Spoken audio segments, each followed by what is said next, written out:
नमस्कार, मी संजय भोकरे. आपण पाहते जनप्रवास लाईव्ह. सध्या काँग्रेसमध्ये वातावरण चैतन्याचं आहे म्हणायला हरकत नाही. राहुल गांधींचा दौरा होतोय या महिन्याच्या अखेरीस ऑगस्टच्या 22-23 नंतर तो त्या दरम्यानच आहे आणि त्यामुळं राहुल वादळ घोंगावणार आणि काँग्रेसमधले बरेच नेते आता तयारीला लागलेले दिसतात आणि त्याच्यामधला विश्लेषणाचा मुद्दा एक महत्त्वाचा येतोय, तो म्हणजे पश्चिम महाराष्ट्र आणि मराठवाडा हे दोन विभाग आहेत ते त्यांचे आत्ता भक्कम झालेले दिसत आहेत. कशामुळं?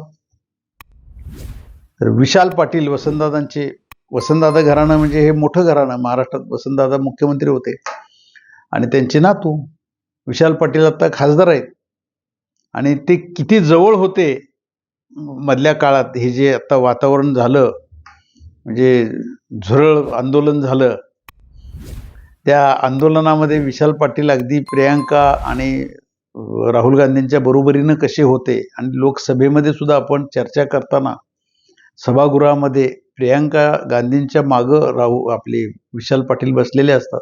म्हणजे खूप जवळचं संबंध आहेत त्या घराण्याचे. आणि पश्चिम महाराष्ट्राची आता जबाबदारी राहुल गांधींना कुणावर द्यायची हा महत्त्वाचा मुद्दा आहे आता. आणि ते उगीच येत नाही आहेत, काहीतरी चर्चा झालेल्या आहेत आणि त्याच्यामध्ये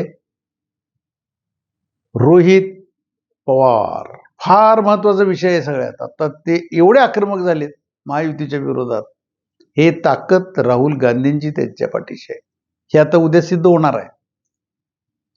म्हणजे हे दोन नेते, युवा नेते म्हटलं पाहिजे, ते विशाल आणि रोहित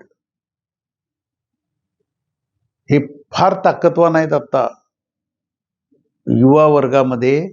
आत्ता त्यांचं नाव आहे आणि ह्या दोघांची ताकद पश्चिम महाराष्ट्रामध्ये लावायची आणि पंकजाताईंना गळ घालायची. त्यांना सांगायचं की पुढच्या मुख्यमंत्री तुम्हीच आहात, कामाला लागा, मराठवाडा तुमच्याकडे आहे जबाबदारी. अशा पद्धतीची गणितं काँग्रेसमध्ये चाललेली आहेत. हर्षवर्धन सपकाळही कामाला लागलेले आहेत. त्यांची स्टेटमेंट येत आहेत परखडपणे. आता विरोधी भूमिका जी घ्यायला पाहिजे परखडपणे, काँग्रेस झोपलेल्या अवस्थेत होती ती आता जागी करायचं काम राहुल गांधी करतायत. सगळीकडे फिरतील असं दिसतंय, पण महाराष्ट्र त्यांनी पकडलेलं आहे. आणि याचं कारण सगळ्यात महत्त्वाचं आहे की भाजपमध्ये आता गट तटाचं राजकारण जोरदार चालू झालेलं आहे आणि त्यांच्या गळाला बरेच जण लागतील. नुसतं पंकजाताई नव्हे, अनेक 2-3 नेते गळाला लागतील.